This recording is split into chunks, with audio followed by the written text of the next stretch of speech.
આજે આપણે બનાવીશું ચિકન બિરયાની. તેના માટે એક 500 ચિકન લીધું છે. તેમાં ઇઝીનો મસાલો નાખીશું બિરયાનીનો.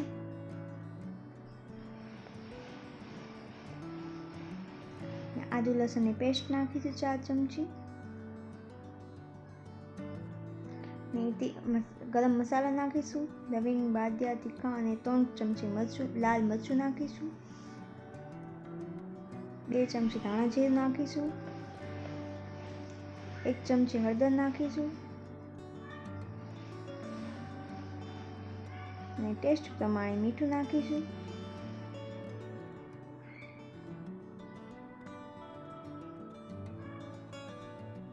મીઠું નાખ્યા પછી આપણે 1 વાટકી દહીં નાખીશું.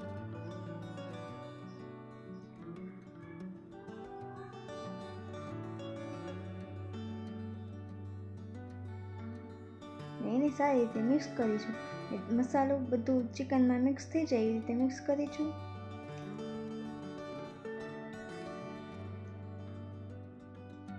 દસ મિનિટ માટે ઢાંકીને મૂકી દઈશું. ત્યાં લગી આપણે ચોખાનું પાણી મૂકી દઈશું. 1 તપેલી પાણી નાખીશું. 500 ચોખા લીધા છે.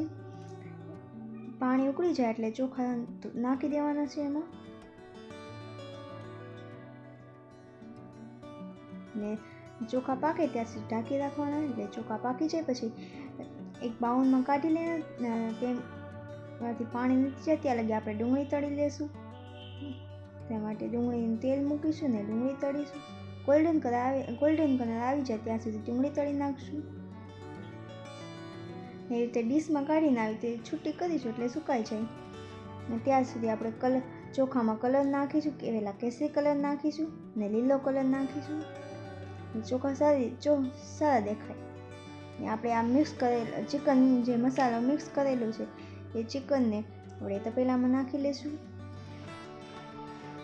ને એમાં આપણે જે ડુંગળી તળેલું તેલ છે તે નાખી દઈશું. ચિકન સારી રીતે પાકે તેવી રીતે એને પકવવા દઈશું 5 મિનિટમાંથી. પાકી જાય એટલે એમાં જો આપણે કલર કરેલા ચોખા નાખી દઈશું. ચોખા નાખીને આપણે તળેલી ડુંગળી નાખી દઈશું થોડીક કાપેલી કોથમરી નાખી દઈશું. 10 મિનિટમાં આવી રીતે જોઈ લઈશું પાકી ગયું કે નહીં. અને 10 મિનિટ માટે પકાવવા માટે ઢાંકી દઈશું. ટેસ્ટી બિરયાની તમે જરૂરથી ટ્રાય કરજો.